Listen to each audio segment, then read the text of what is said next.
Recording in progress. Hoy tenemos la segunda parte de lo que llamé el libro de Job con lupa.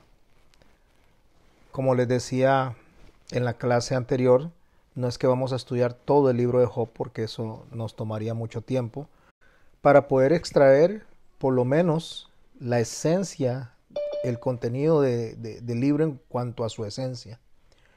Para que ya una vez que se lea, para que una vez que ustedes lo estudien de manera personal, entonces teniendo esas bases de la esencia puedan entonces apreciar mucho mejor el mensaje central del libro. He estado leyendo desde lo que es la versión Dios habla hoy, porque eso nos da un lenguaje un poquito más fácil de comprender y así no hay que explicar los términos de algunas palabras que presenta Reina de Valera, sino que nos permite a nosotros tener un buen concepto de lo que estamos estudiando. En el capítulo 6, en el libro de Job, en el verso 14, logramos ver justamente el principal reclamo que hace Job a sus amigos. Recordemos que enfocamos la semana pasada primeramente alrededor de lo que es la amistad. Eso fue lo que tomamos como centro del mensaje. Hoy vamos a enfocarnos en base a lo que es la soberanía de Dios. ¿Por qué quise hacerlo de esta manera?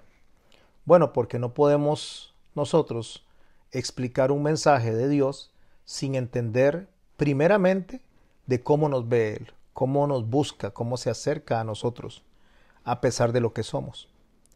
Y por otro lado, no olvidar que el hecho de que se acerque Él de una manera amistosa, de una manera amorosa, de una manera misericordiosa, no significa que eso anula que es un Dios poderoso, soberano, y que hay que rendir cuentas delante de Él.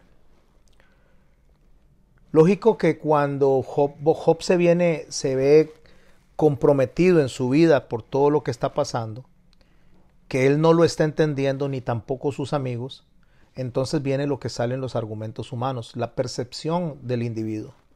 Cuando nosotros leemos la Biblia, si nosotros no tenemos el contexto y si nosotros no nos profundizamos en lo que realmente es el mensaje de Dios escrito para nosotros, no el mensaje de nosotros escrito para nosotros. Eso es muy importante, mis hermanos, porque lastimosamente nosotros a veces pensamos en un mensaje que se acomode a nuestros deseos, a nuestras necesidades.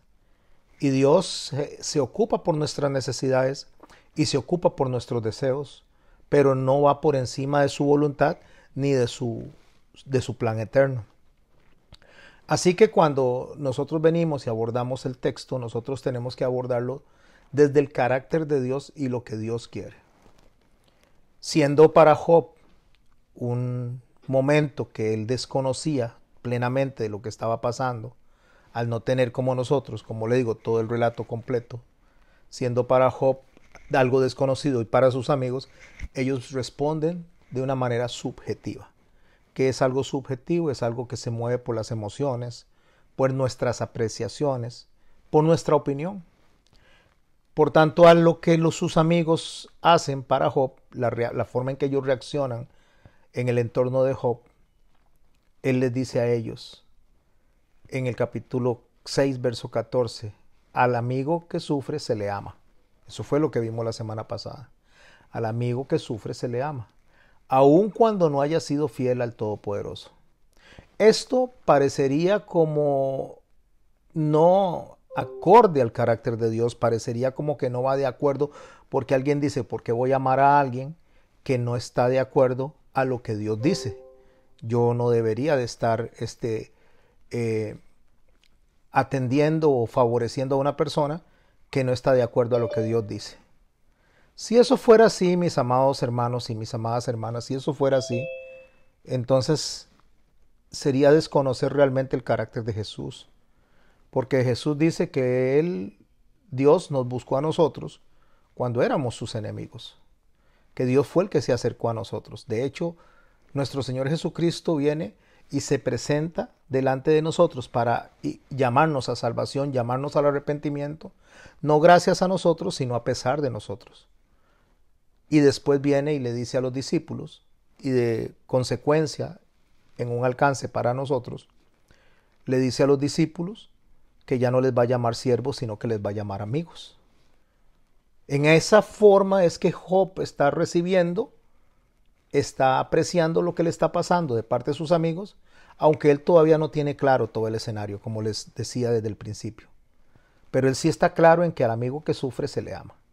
O sea, si somos amigos, le vamos a amar aún en los momentos difíciles, aún en los momentos de hierro, aún en los momentos de las equivocaciones, incluso aún en los momentos de pecado. Porque lo que debe de salir hacia un amigo, en lugar de juicio, es compasión, que fue lo que el Señor expresó hacia nosotros. Pura compasión.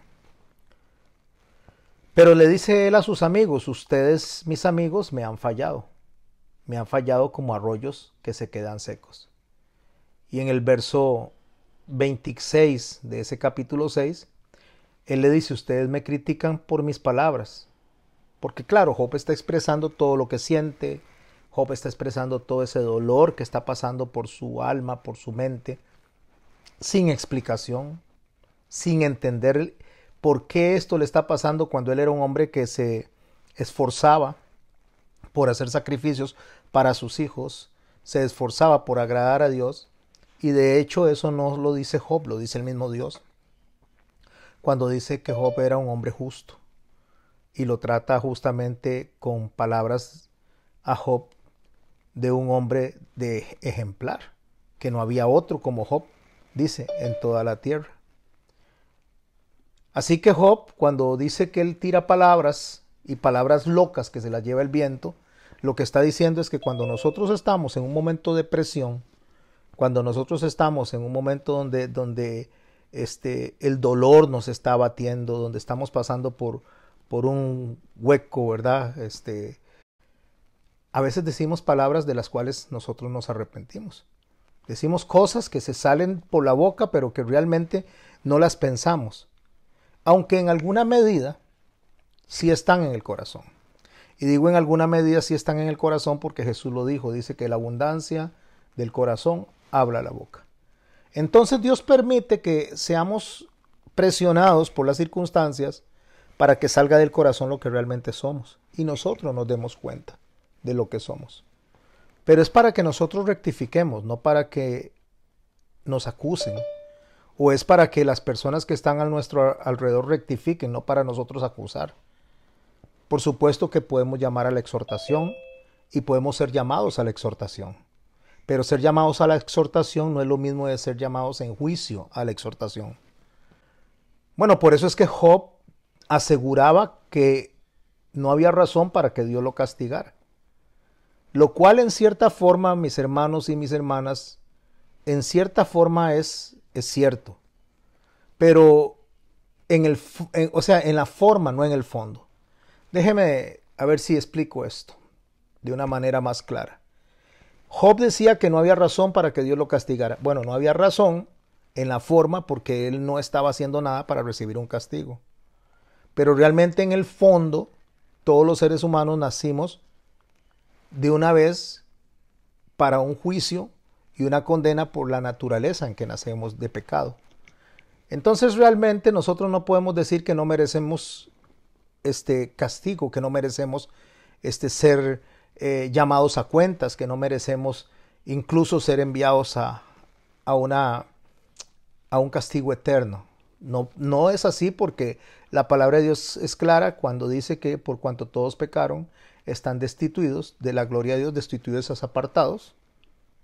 Por lo tanto, sí merecemos nosotros una condena. Y Jesús viene y nos llama a nosotros al arrepentimiento, nos salva, nos redime. Y es por su gracia que somos salvos, no por lo que hacemos. O sea, nosotros como seres humanos no tenemos nada de mérito para ser salvos. Así que cuando Job dice que no había razón para que Dios lo castigara, en cuanto a sus acciones, no. Pero en cuanto al fondo, pues sí. Pero eso no lo iba a entender él sino más adelante.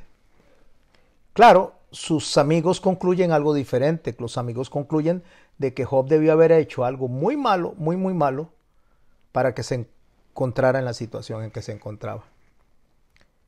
Job tiene una discusión durante bastantes capítulos con sus amigos donde él les dice a ellos su posición, ellos le dicen a Job la posición de ellos, y ahí está un debate entre los amigos y Job, donde hay que tener mucho cuidado cuando nosotros leemos justamente este libro, que es un poema, y cuando se lee las circunstancias que median la discusión, hay que tener mucho cuidado de no decir que en la Biblia Dios dice X o tal cosa, porque probablemente quien esté hablando es uno de los amigos de Job o el mismo Job. Hay que tener cuidado de fijarse cuándo está hablando Dios o cuándo está hablando uno de los amigos de Job o Job mismo.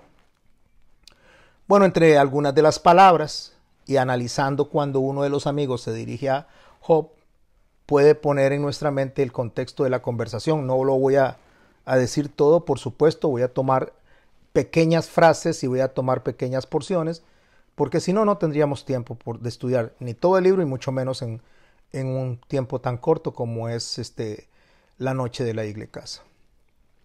Elifaz, en el capítulo 4 del libro de Job, saca unas palabras hacia Job, las cuales me gustaría que analizáramos por la forma en que Elifaz se presenta a Job o analiza la situación de Job. En el verso 1 del capítulo 4, Elifaz le dice a Job, seguramente le dice, Job, te será molesto que alguien se atreva a hablarte. Ya él empieza a hablar con Job, empieza a argumentar con Job acerca de lo que él cree que debe estar pasando. Entonces le dice, bueno, lo que le voy a decir no le va a gustar. No le va a gustar y tal vez alguien no se atreva a decirle lo que yo le voy a decir. Pero no es posible quedarse callado. Eso es lo que Elifaz le estaba diciendo. Elifaz no estaba pensando hablar con compasión delante de Job. No tenía pensado hablar con un buen juicio delante de Dios, más bien delante de Job, perdón. Elifaz no tenía pensado hablar en un buen juicio delante de Job, sino más bien lo que iba a expresar era su opinión. Ni siquiera la opinión de Dios, aunque muchas veces nosotros ahí es donde caemos en el grave error de presentar nuestra opinión como si fuera de Dios. Y eso es muy peligroso, mis hermanos y mis hermanas, porque a veces oímos gente diciendo cosas como si estuvieran en la Biblia o como si fueran de parte de Dios. Un ejemplo de ello es cuando dice que la Biblia contiene las palabras de Dios y dice que no cae ni una hoja de un árbol si no es por la voluntad de Dios. Y la gente lo toma como cierto, como que es palabra de Dios, como que está escrito en la Biblia. Y eso se da solamente por la ignorancia, por la pereza de leer o porque no se conoce realmente el carácter de Dios. Pero voy a tomar la parte de la ignorancia y la pereza, básicamente. Porque si es dentro del carácter de Dios, y escuchamos la frase que dice que no cae una hoja de un árbol si no es por la voluntad de Dios, pues ciertamente entra dentro del carácter de Dios, porque no pasa nada si Dios no lo permite. De eso se trata el libro de Job, todo lo que es el poema de Job.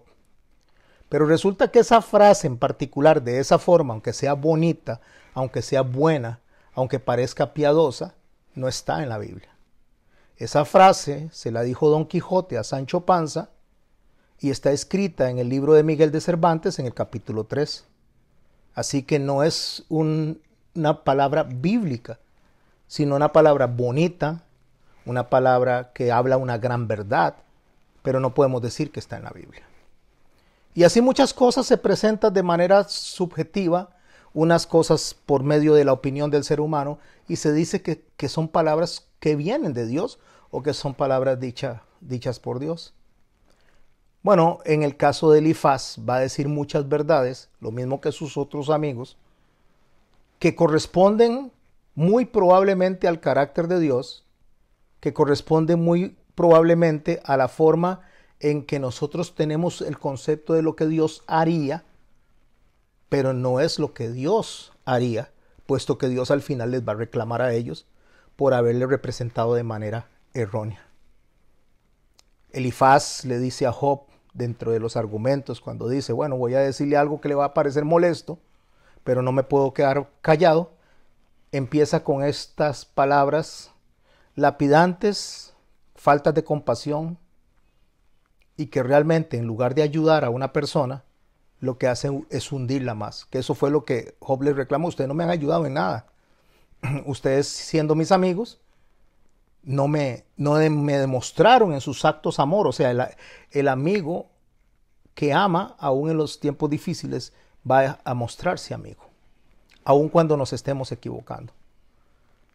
Pero Elifaz viene y le dice a Job, tú que dabas lecciones a muchos y fortalecías al débil, tú que animabas a levantarse al que caía y sostenías al que estaba por caer. O sea, él empieza confrontando a Job, no desde el amor, sino desde lo que él creía que era la justicia. Y digo desde lo que él creía que era la justicia porque qué fuera que nuestro Señor Jesucristo se hubiera dirigido a la mujer que estaba siguiéndole de Ciro y de Tidón pidiéndole ayuda de esta misma manera. O qué fuera si el Señor se hubiera dirigido, ejemplo, también a los leprosos de esta manera, cuando se acercaron a pedirle ayuda. El Señor Jesucristo fue firme, fuerte, no grosero, pero sí firme en cuanto al abordaje a los sacerdotes, en este caso los escribas y los fariseos, porque se supone que ellos debían de estar enseñando el carácter de Dios. Pero en cuanto a las personas que no tenían conocimiento de la doctrina, el Señor los abordó de una manera muy misericordia. Allá estaba la mujer que estaba por ser apedreada por un aspecto de adulterio, y el Señor, en lugar de impulsar la lapidación, el Señor más bien aboga por ella, diciéndole a todos, el que esté libre de pecado, que lance la primera piedra. Todos empiezan a ir. Él le pregunta a ella, ¿y dónde están los que te condenan? Y ella le dijo, no hay ninguno, Señor. Yo tampoco, le dijo, siendo él el capacitado para condenarla. Pero interesantemente Elifaz no tiene ese pensamiento. Bueno, Jesús no había nacido, por supuesto. Jesús no se había presentado, pero son personas que se supone están hablando en el nombre de Dios. Están hablando por lo que se supone conocen del carácter de Dios. ¿Y qué es lo que le dice él? Le dice justamente eso. Usted era el que le ayudaba a los débiles. Usted le ayudaba a levantarse a la gente. Pero dice el verso 5, y aquí es donde le hace una pregunta muy, muy fuerte. Y fuerte no porque no sea verdad, es que aquí está el asunto. Nosotros podemos decir palabras de verdad, palabras coherentes, palabras piadosas, palabras que llaman a la exhortación, pero lejos de lo que es el centro de toda la Biblia, que es la misericordia, que es el amor, que es la compasión. Y le pregunta a Elifaz, a Job, dice, ¿te acobardas y pierdes el valor ahora que te toca sufrir? Eso, mis hermanos, eso no son palabras de un amigo. Eso no son palabras ni siquiera de una persona que diga profesar, conocer a Dios, porque así no es como se conduce el Señor. El Señor nos llama a nosotros a examinarnos, nos llama a arrepentirnos, nos llama a hacer las paces con Él. Es más, las palabras de Cristo fueron tan maravillosamente compasivas que dijo, yo no vine a condenar al mundo, yo vine a buscar y a salvar lo que se había perdido. Porque ya el mundo por sí solo estaba condenado. En el fondo nosotros lo que necesitamos es ser salvados, no condenados. Porque la condenación ya fue marcada desde el Génesis.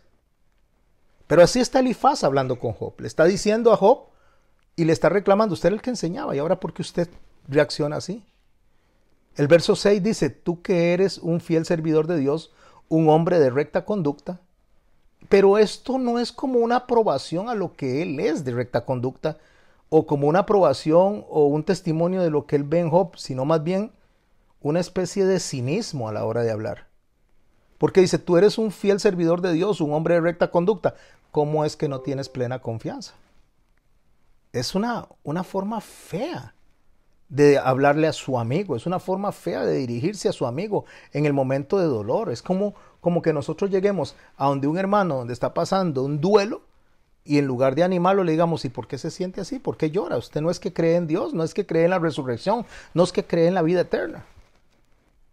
Eso, en primer lugar, repito, pues sí, hay vida eterna, eso es una verdad.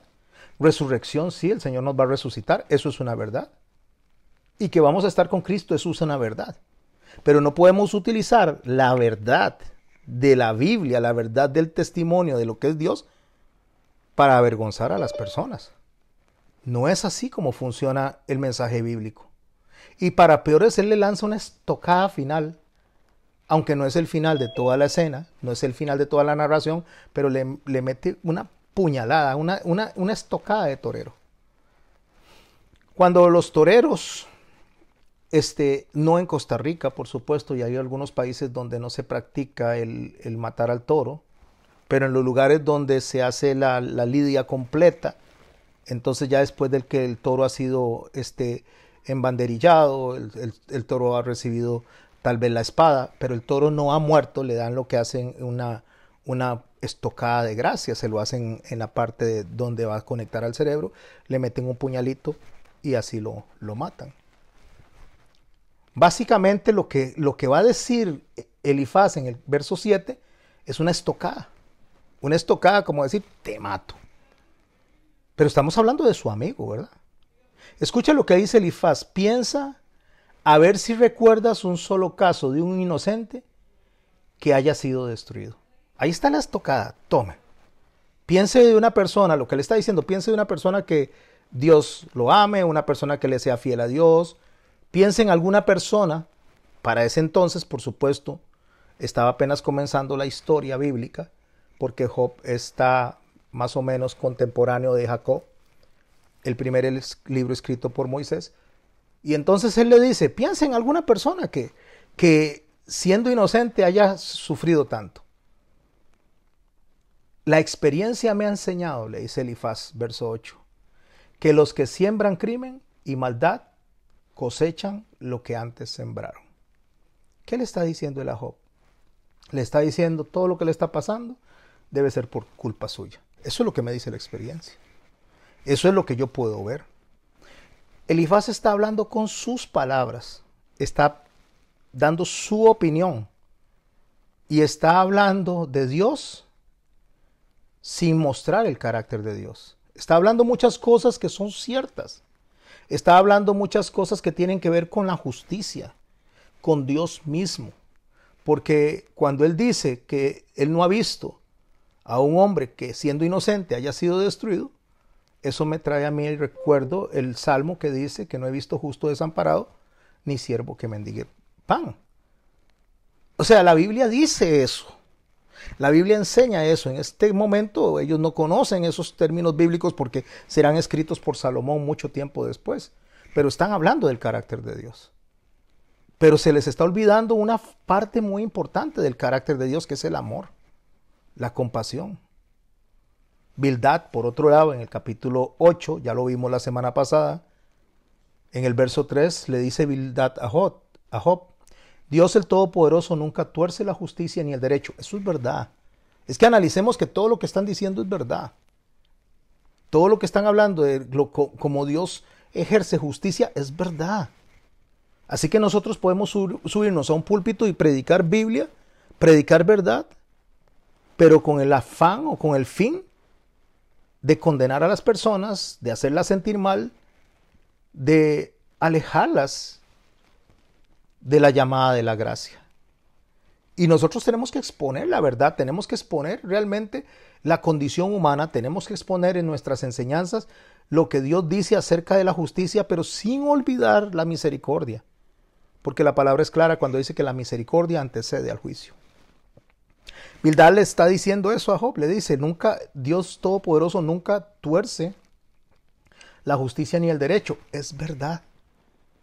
Pero en el verso 4 viene y cambia, olvidando el concepto principal de lo que es el mensaje de Dios, que es el amor. Y le dice, seguramente tus hijos pecaron contra Dios y Él les dio el castigo merecido. Seguramente fue lo que le dijo. Seguramente. Si nosotros nos sentáramos en ese momento con estos hombres a conversar y a analizar los argumentos, creo que usted y yo le diríamos, mira, tiene razón Bildad, tiene razón Elifaz.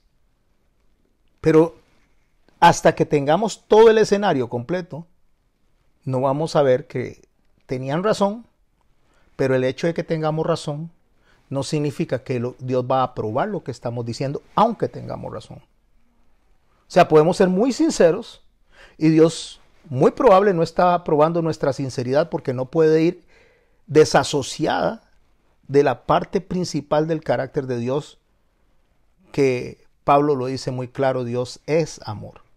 Dios no tiene amor, Dios es amor.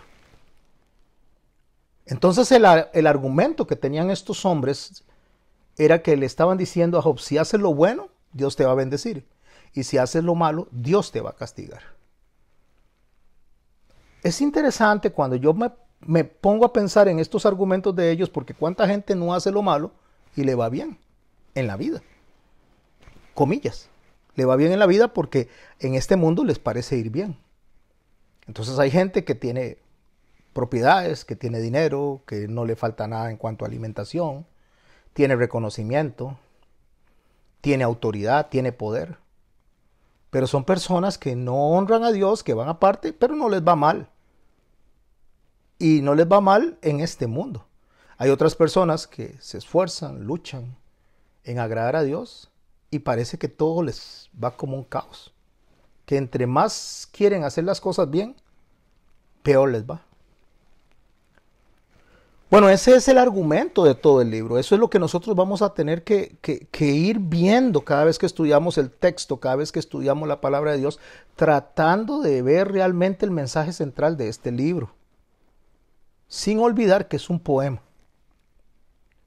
Job mantiene a lo largo toda una conversación con los amigos de una defensa de sí mismo, pensando que él no merece lo que le está pasando.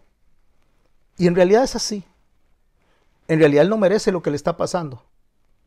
Pero el libro no se está enfocando en la razón por la que Job pasó por eso. De hecho, usted estudia todo el libro y no queda claro de la razón por la que pasó por todo eso.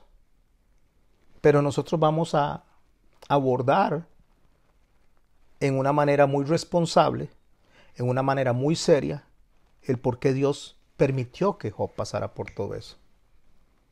Algunos enseñan que Job sufrió porque Satanás incitó a Dios, o sea, como que Satanás tentó a Dios, haciendo una mala interpretación del capítulo 2, verso 2 de Job. Lo voy a leer, porque aquí es donde tenemos que tener mucho cuidado a la hora de interpretar los textos bíblicos. Nosotros, para interpretar un texto bíblico, tenemos que ver el género literario en que está escrito el libro. Si es profético, si es un libro histórico, si es un libro poético de cantos, si es un libro de leyes, si es un libro que tiene que ver tal vez con la fábula. O sea, hay muchos géneros literarios que se incluyen dentro de la Biblia y yo debo de leerlo de la manera en que está diseñado ese género literario. Yo no puedo agarrar y tomar un libro como el caso de Job, que es un libro, un poema hebreo, y tomarlo como si fuera un libro de mandamientos, un libro legal del carácter de Dios. O al revés, tomar un libro de carácter del legal, como es el libro de Levítico, y tomarlo como si fuera poesía. Yo tengo que saber interpretar correctamente el género literario en el cual se está desarrollando cada una de las historias bíblicas. En el capítulo 2, en el verso 2, dice la palabra de Dios que le dice Dios a Satanás: ¿de dónde vienes?, le dice. Responde Satanás a Jehová y le dice: de rodear la tierra y de andar por ella. Jehová le dice a Satanás: ¿no has considerado a mi siervo Job, que no hay otro como él en la tierra, varón perfecto y recto, temeroso de Dios y apartado del mal, que todavía retiene su integridad? Y escucha esta frase: aun cuando tú me incitaste contra él para que lo arruinaras sin causa.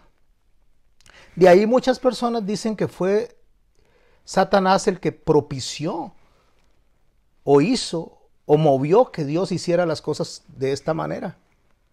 Y como les recuerdo, esto es un poema.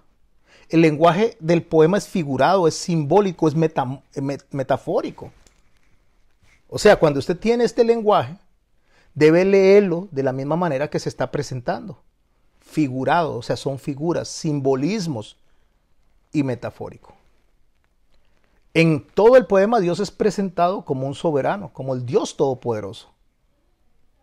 Así que no puede ser incitado por nadie, ni siquiera por Satanás. Incitado en el término que nosotros entendemos que es provocado, o sea, impulsado a. Usted puede incitar a una persona que haga algo, la puede manipular, puede empujarla a que haga eso, pero ¿quién va a impulsar, quién va a manipular a Dios?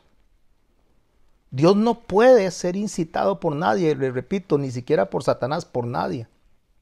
En lugar de eso, el relato lo que está ilustrando básicamente es la idea de que Dios permite que los que le siguen puedan enfrentar desafíos y pruebas para fortalecer la fe y establecer carácter.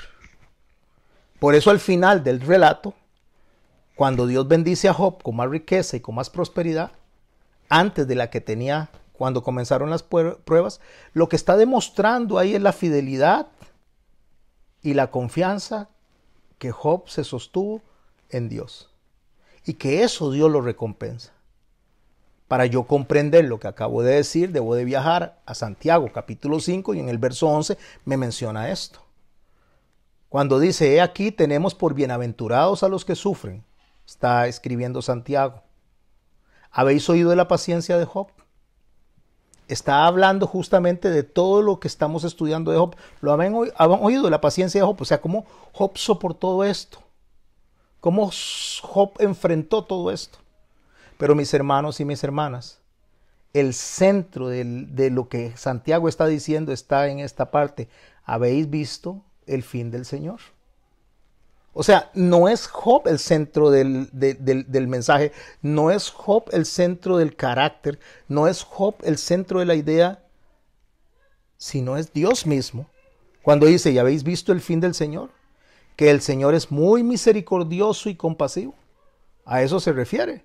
A Dios dentro de su misericordia. El carácter de Dios sin misericordia. O sea, es Dios el que nosotros tenemos que ver en medio del mensaje. Es a Cristo al que tenemos que ver en medio del mensaje. Todos los demás son actores, participantes de lo que es el carácter de Dios.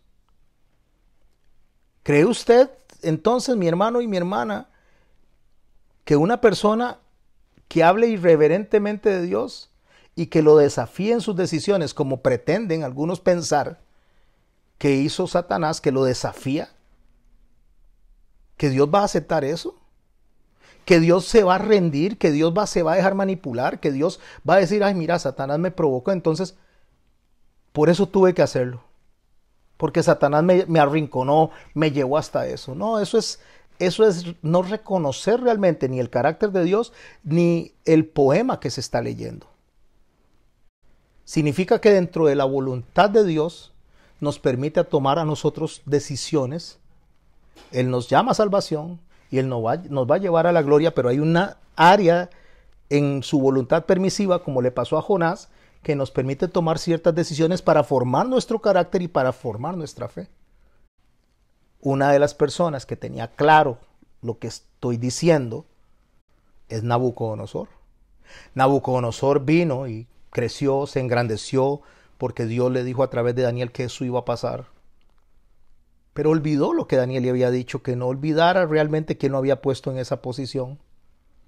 Entonces Nabucodonosor viene y en un momento que está caminando por el palacio se echa la gloria a él mismo y dice, mira todo lo que yo he hecho. En ese momento cae como una bestia y durante 7 años está desnudo, corriendo entre los pastizales como loco, hasta que reconoce que Dios es el Señor y dueño de todo.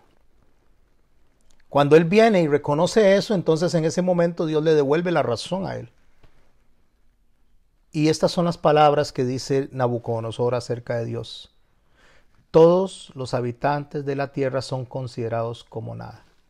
Daniel 4, verso 35. Y Él hace según su voluntad en el ejercicio del cielo. ¿Cómo hace Dios? Según su voluntad. Y en los habitantes de la tierra, y no hay quien detenga su mano y le diga, ¿qué haces? ¿Quién le va a decir a Dios qué hacer? Satanás, por supuesto que no. Un ser humano, por supuesto que no. Dios hace como Él quiere, según su voluntad. Solo que Dios nos permite a nosotros que le amemos de manera voluntaria. Eso es lo que Él llama adoradores en espíritu y en verdad.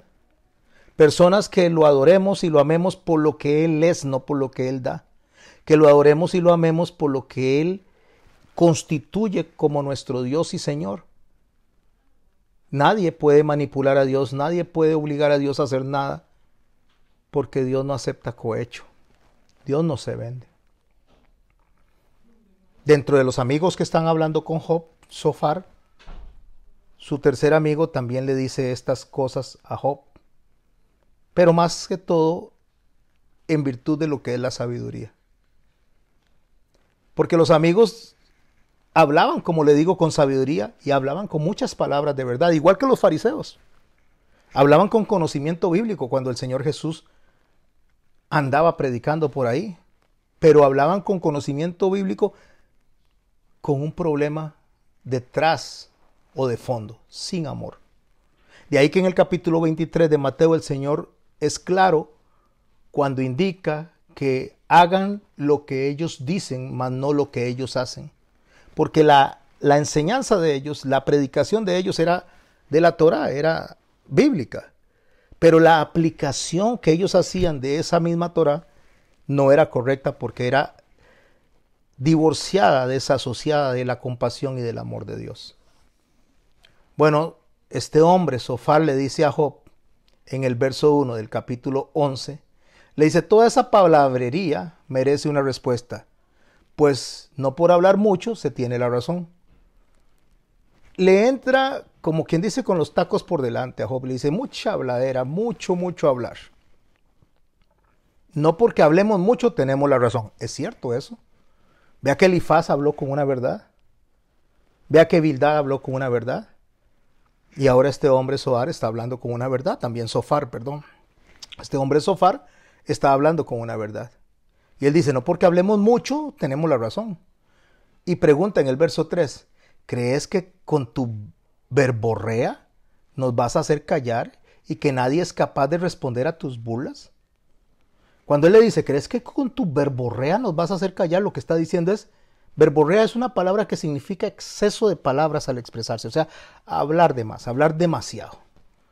Entonces él le dice, ¿usted cree que con esa habladera, con hablar tanto y tantas palabras, nos vas a hacer callar? Y escuche lo que le dice él a Job. Tú dices que tu doctrina es recta y tú mismo te consideras puro. O sea, usted está diciendo, Job, que lo que usted enseña está bien, que lo que se enseña es correcto. Y acuérdese lo que le dijo Elifaz, usted le enseñaba a otras personas, pero ahora no se lo está aplicando a usted mismo. Y el otro le decía, bueno, algo tienen que haber tenido de culpa para que les pasara lo que les está pasando. Entonces dice algo en ese momento Zofar en el verso 5 y le dice, ojalá Dios hablara para responderte. Ojalá Dios hablara para responderte. Y eso es lo que vamos a tomar hoy, la respuesta de Dios. No toda la respuesta porque son muchos capítulos, pero vamos a centrar algunos aspectos importantes de esa respuesta de Dios, que les ayude y nos ayude a que cuando leamos toda la respuesta de Dios, entonces podamos enriquecer nuestro conocimiento y hacer crecer nuestra sabiduría.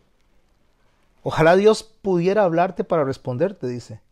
Él te enseñaría los secretos de la sabiduría, que son muy difíciles de entender. Así verías que Dios no te ha castigado tanto como mereces. Bueno, ciertamente, cuando Él le dice Dios no te ha castigado tanto como mereces, eso es a cualquiera de nosotros. Porque ¿qué merecemos nosotros? Nosotros merecemos el infierno. La justicia es darle al hombre lo que merece. Y la misericordia es darle al hombre lo que no merece.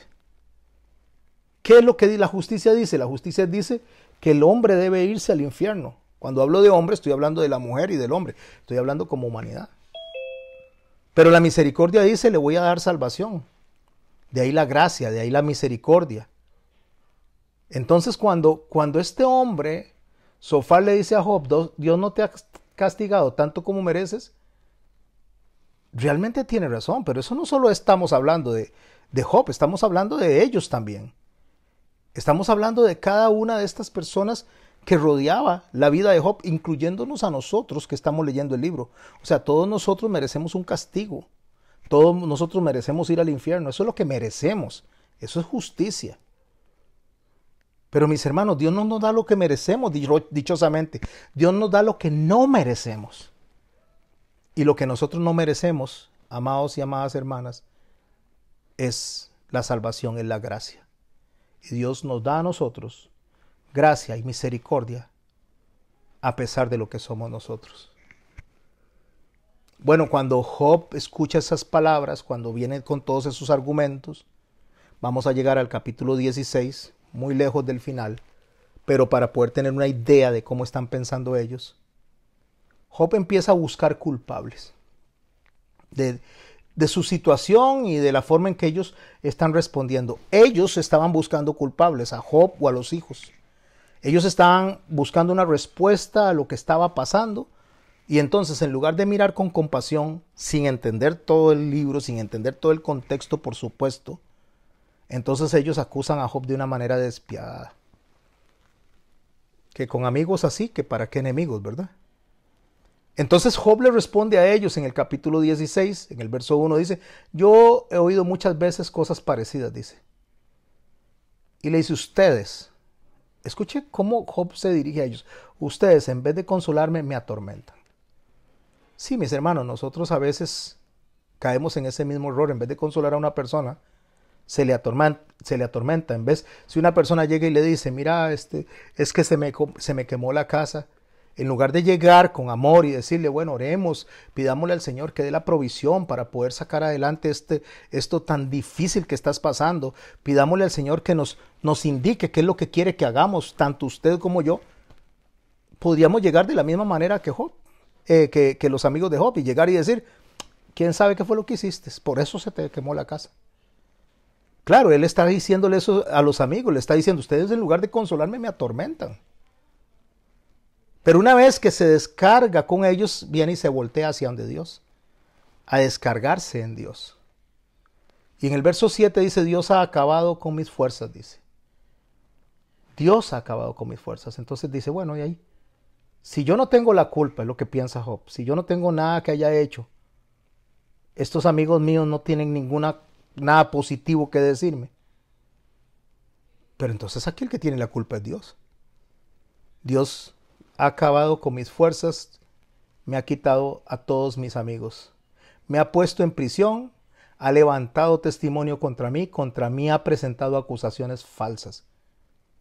Ha presentado acusaciones falsas. ¡Qué horror!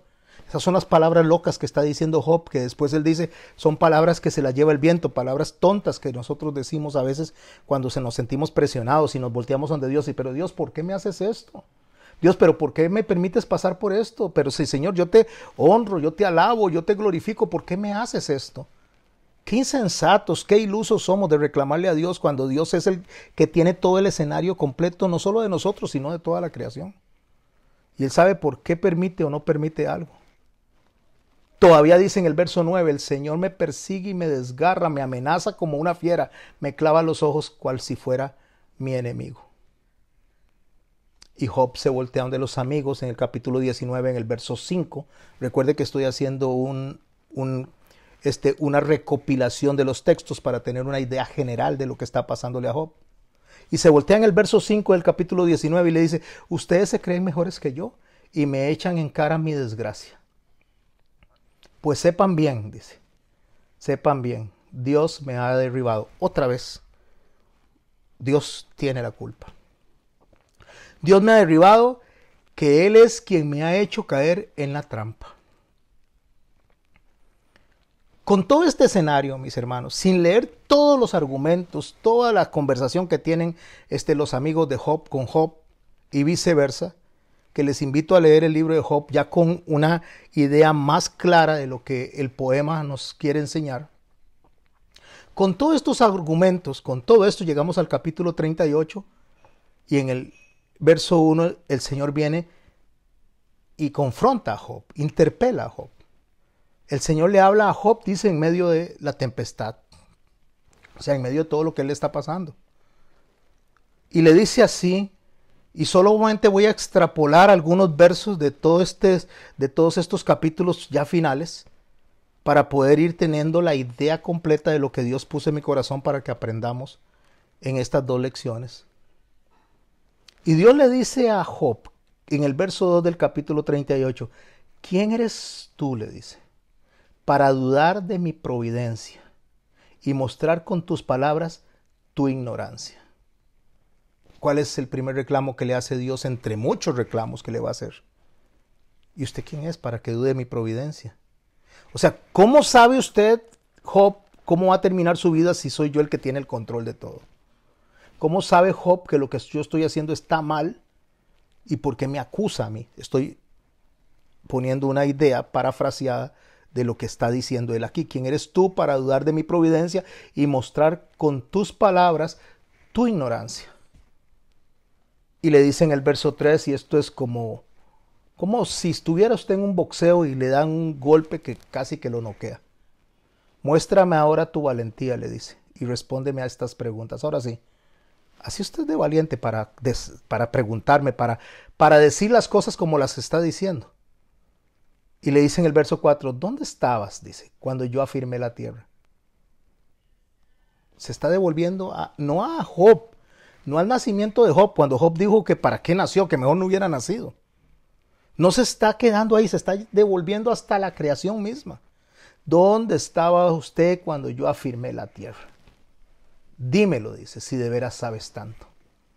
Job, usted sabe mucho, como para decir que yo soy el que estoy haciendo las cosas equivocadamente, como que yo no sé lo que estoy haciendo. En el verso 8 dice, cuando el mar brotó del seno de la tierra, ¿quién le puso compuertas para contenerlo? O sea, ¿cómo se detiene el mar? ¿Cómo es que el mar no inunda toda la tierra? Yo le di una nube por vestido y niebla por pañales. O sea, yo hago que el agua se evapore para que la tierra no esté inundada como en los tiempos del diluvio. Yo le puse el límite al mar y cerré con llave las compuertas, le dice. Me encanta lo que dice el verso 11. Le dije, llegarás hasta aquí y de aquí no pasarás. Aquí se romperán tus olas arrogantes. ¿A quién le está diciendo Dios que le dijo eso? Al mar. Aquí no pasa, de aquí no pasa. No sus olas arrogantes. Usted puede tener mucho ímpetu. El océano puede tener mucho ímpetu, pero Dios dice, de aquí no pasa. Aquí está el límite. Y le pregunta a Job en el verso 12, ¿alguna vez en tu vida has dado órdenes de que salga la aurora y amanezca el día? O sea, ¿ha podido usted decirle al sol que salga? ¿Ha podido decirle usted a la luna que se presente? ¿A las estrellas que brillen? El verso 13, y que de la luz se difunda por la tierra y los malvados vayan a esconderse. ¿Usted ha podido hacer eso? No, por supuesto que no, la respuesta es no. Y en el verso 18, recuerde que estoy extrapolando versos, le pregunta, ¿tienes idea de la anchura de la tierra? Y le dice de una manera hermosísima, como solo Dios sabe confrontar, pero con amor, dímelo si en verdad lo sabes todo. A usted sabe mucho. Usted sabe realmente por qué yo permití las cosas que le están pasando. Dime si sabe, si lo que le estoy preguntando y lo sabe todo. Y en el verso 21 dice, debe saberlo todo, pues tienes tantos años que para ese entonces ya habrías nacido. Es como decirle a una persona, bueno, si usted cree que es más viejo que yo, si usted cree que tiene más años que yo, pues dígame entonces lo que le estoy preguntando. En el verso 1 del capítulo 40, entre muchas cosas que que Dios le viene reclamando, llamando la atención a Job, le dice Dios a Job, tú querías entablarme juicio a mí, al Todopoderoso. Wow, esto es increíble. Tú querías entablarme juicio a mí, al Todopoderoso. ¿No eso es lo que hace la humanidad? No es la humanidad la que dice, ¿dónde está Dios cuando están pasando los terremotos? ¿Dónde está Dios cuando están pasando las guerras? ¿Y dónde está Dios cuando asesinan a un inocente? ¿Dónde está Dios cuando hay inundaciones? ¿Dónde está Dios? Eso es lo que el Señor está diciendo. ¿Quieren entablarme juicio a mí? Al Todopoderoso. Y le dice a Job, ¿insistes todavía en responder? Y así llegamos nosotros, mis hermanos amados y amadas, al verso 3 de ese capítulo, donde Job se queda pensando y analizando y le responde a Dios y le dice, ¿qué puedo responder yo que soy tan poca cosa? Claro, se ve confrontado con la sabiduría de Dios, con la omnisciencia de Dios, con su eternidad, con su carácter de creador, con su omnipresencia. Él se ve confrontado con Dios tal y cual es. ¿Qué puedo responder? Le dice, soy tan poca cosa. Prefiero guardar silencio. Ya he hablado una y otra vez y no tengo nada que añadir. Mejor me quedo callado, dice Job. Pero aún Dios le vuelve a preguntar, volvió el Señor a hablarle a Job en medio de la tempestad, verso 6, y le dice, para que quede bien claro a Job, quién es Dios y quién es Job. Y le dice en el verso 7, muéstrame ahora tu valentía y respóndeme a estas preguntas. ¿Pretendes declararme injusto y culpable a fin de que tú aparezcas inocente? O sea, ¿me va a acusar a mí de lo que está pasando para que usted se vea inocente? Esto me recuerda a mí a la humanidad, incluso a la iglesia en medio de la humanidad, que a veces tratan unos de defender a Dios cuando Dios no necesita defensa. Otros tratan de acusar a Dios como si Dios fuera alguien tan simple como nosotros, de simplemente señalar y que Dios se va a quedar así de brazos cruzados. Por eso él le dice a Job estas palabras donde le da una ubicación a Job, lo ubica. ¿Acaso eres tan fuerte como yo? ¿Es tu voz de trueno como la mía? Si es así, o sea, si es así la voz suya, si así usted está tan fuerte, si es tan poderoso, vea lo que dice el verso 10, revístete entonces de grandeza y majestad, cúbrete de gloria y esplendor. ¿Sabe qué es lo que le está diciendo Dios? Dios no necesita que nadie le dé gloria porque Él es glorificado en sí mismo. Dios nos da la oportunidad a nosotros de glorificarlo porque es un privilegio que tenemos, pero el que no lo hagamos no le quita la gloria. El que no lo hagamos no lo quita de su trono. El que nosotros no vengamos y hagamos su voluntad no significa que Él deja de ser Dios. Pero también Él es claro, como se lo dijo al pueblo a través de Isaías. Yo, Jehová, este es mi nombre, lo dijo. Este es mi nombre y a otro no le daré mi gloria. Job en el verso 1 del capítulo 42, para ya cerrar la enseñanza que nos tenemos hoy, para ir aterrizando en nuestra enseñanza. Job le dice, yo sé que lo puedes todo, le dice, que no hay nada que no puedas realizar. ¿Quién soy yo para dudar de tu providencia? Mostrando así mi ignorancia. ¿Qué fue lo que le dijo él? ¿Eres tan sabio? ¿Sabes tanto? ¿Conoces tanto? ¿Tantos años tienes? ¿Eres tan viejo? No, yo sé que todo lo puedes, Señor. No, yo sé que todo lo puedes y no hay nada que no puedas realizar. ¿Quién soy yo para dudar de tu providencia, mostrando mi ignorancia? Yo estaba hablando de cosas que ni entendía. Cosas tan maravillosas que no las puedo comprender. Y tú me dijiste, le dice Dios, le dice Job a Dios, y tú me dijiste, escucha que quiero hablarte y respóndeme a estas preguntas, y le desarrolla todas las preguntas, que tomamos unas cuantas nada más. Entonces Job, como respuesta, le dice hasta ahora, le dice, hasta ahora solo de oídas te conocía, pero ahora te veo con mis propios ojos. Por eso me retracto arrepentido, sentado en polvo y ceniza. Quiero cerrar con 3 versos. Salmo 139, verso 1. Entendiendo lo que Job aprendió, Oh Jehová, dice el salmista, tú me has examinado y conocido. Tú has conocido mi sentarme y mi levantarme, has entendido desde lejos mis pensamientos, has escudriñado mi andar y mi reposo, y todos mis caminos te son conocidos. Pues aún no está la palabra en mi lengua, y he aquí, oh Jehová, tú la sabes toda. Detrás y delante me rodeaste, y sobre mí pusiste tu mano. Tal conocimiento es demasiado maravilloso para mí, alto es y no lo puedo comprender. A eso llegó el salmista a decir, no puedo comprender tanta conocimiento, tanta sabiduría, tanta inteligencia, no puedo conocer esa mente, es imposible conocer lo que Dios está haciendo, pero lo que tengo que hacer es tener fe y creer que lo que está pasando, por difícil que sea, por duro que sea, por cuantas lágrimas yo derrame, yo debo de entender que Dios es sabio en lo que está permitiendo. Pablo, cuando habla acerca del arrepentimiento que va a tener Israel en su momento, cuando entonces se entere de que Jesús es el Señor, él dice claramente acerca de eso: oh profundidad de las riquezas, de la sabiduría y de la ciencia de Dios, cuán insondables son sus juicios e inescrutables sus caminos. Dice, porque ¿quién entendió la mente del Señor? ¿O quién fue su consejero? ¿O quién le dio a él primero para que fuese recompensado? Porque él y para él son todas las cosas. A él sea la gloria por los siglos de los siglos, y amén, dice Pablo. Eso lo escribió en Romanos capítulo 11, en el verso 33 en adelante.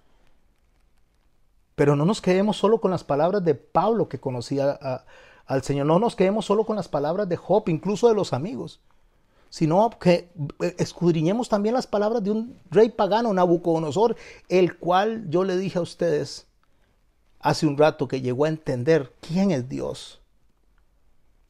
Mas al fin, dijo Nabucodonosor, al fin del tiempo. ¿Cuál tiempo?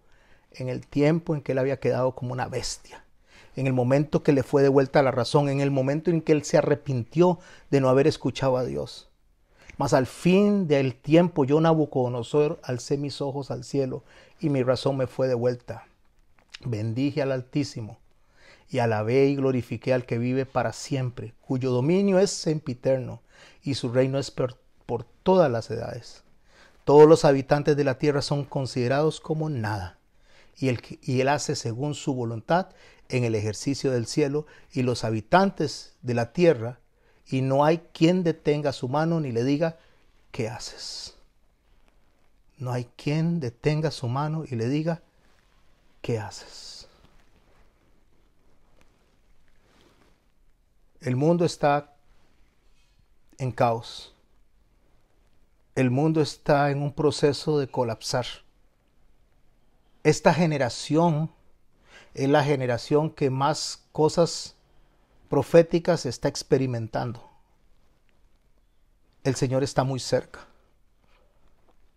Estamos viendo cómo la tierra gime a una, cómo la tierra tiembla todos los días y de grandes proporciones, cómo la tierra tiembla desde los cimientos y se mueve temblando porque sabe que el rey está por venir.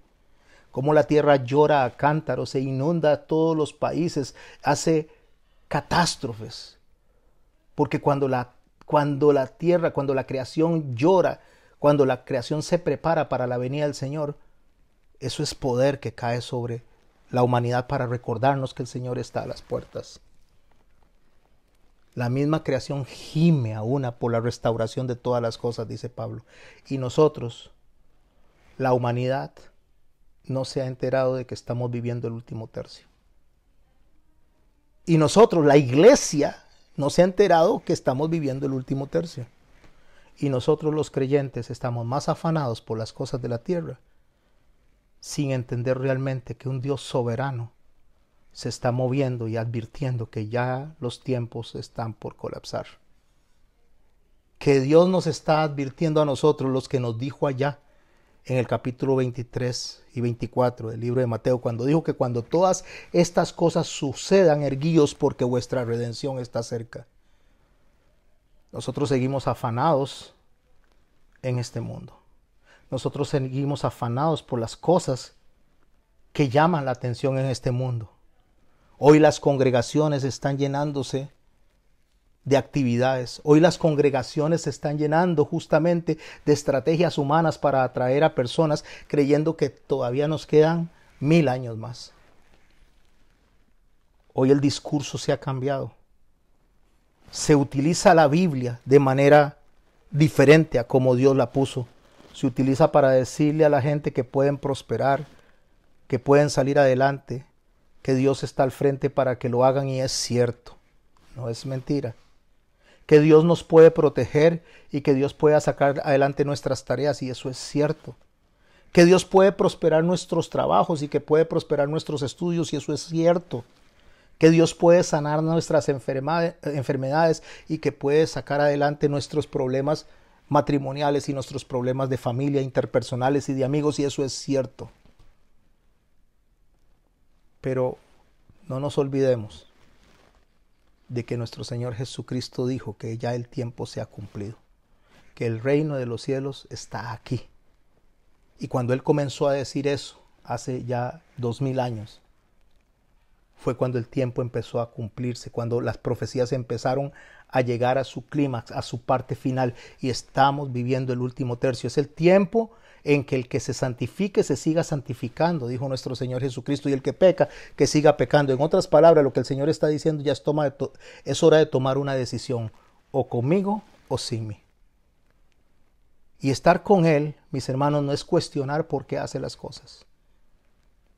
El libro de Job tiene como centro de enseñanza ver a Dios en su soberanía, en su omnisciencia, en su sabiduría, y entender claramente que nosotros por fe debemos recibir todos los acontecimientos, porque a los que amamos a Dios todo esto nos ayuda para bien, aún los momentos tristes, aún los momentos difíciles, y que Dios nos va a llevar a buen puerto, nos va a llevar en su misericordia a poder nosotros estar delante de la presencia de Él por los siglos de los siglos.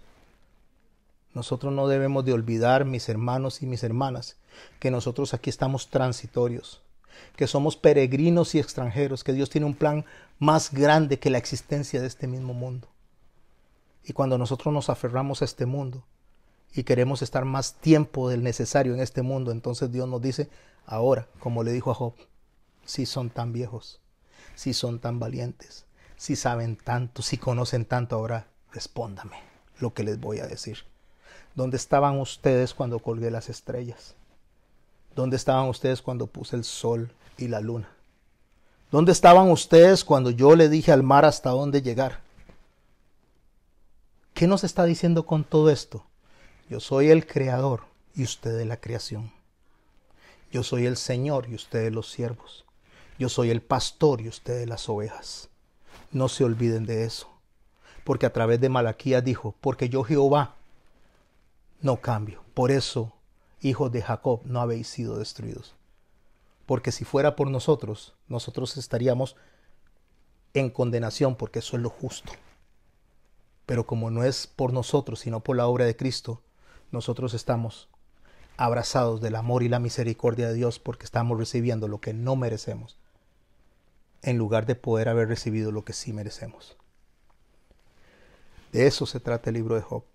El libro de Job completo se trata de ver la providencia, la misericordia, la sapiencia de Dios. Un Dios que tiene el control de todo, un Dios que todo lo sabe, y que un Dios que nunca ha perdido ni perderá el control de nada. Decirle a Dios que tome el control es como ignorarle el carácter de Dios, porque Él no pierde el control de nada. No lo perdió con Job para con Satanás, ni lo va a perder con usted y conmigo para con ese mismo adversario que quiso dañar a Job.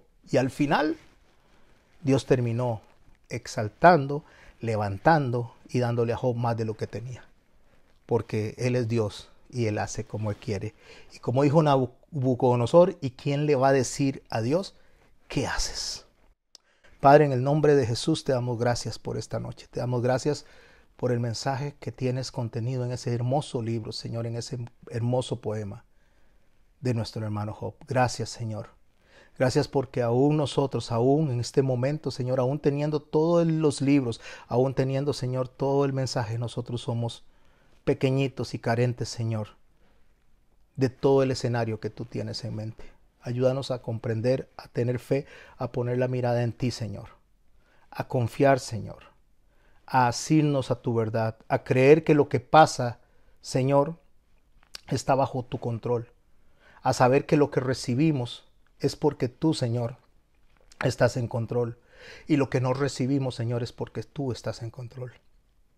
Ayúdanos a ser agradecidos en todo momento, Señor, en las buenas y en las malas, Señor, en la abundancia y en la escasez, en la salud, Señor, y en la enfermedad. Ayúdanos a verte, Señor, como lo que eres, Señor, como el Dios Todopoderoso, Señor de señores, Rey de reyes, Señor. A verte a ti, Señor, como lo que eres, el santo, el exaltado, el excelso, el majestuoso. Para ti sea la honra y gloria por los siglos de los siglos, Señor. Amén. No existen más motivos, Señor. Venimos hoy rendidos a ti. La única razón de nuestra adoración hoy eres tú. Elevamos olor fragante para ti, solo a ti sea la gloria, Señor, la alabanza y la adoración.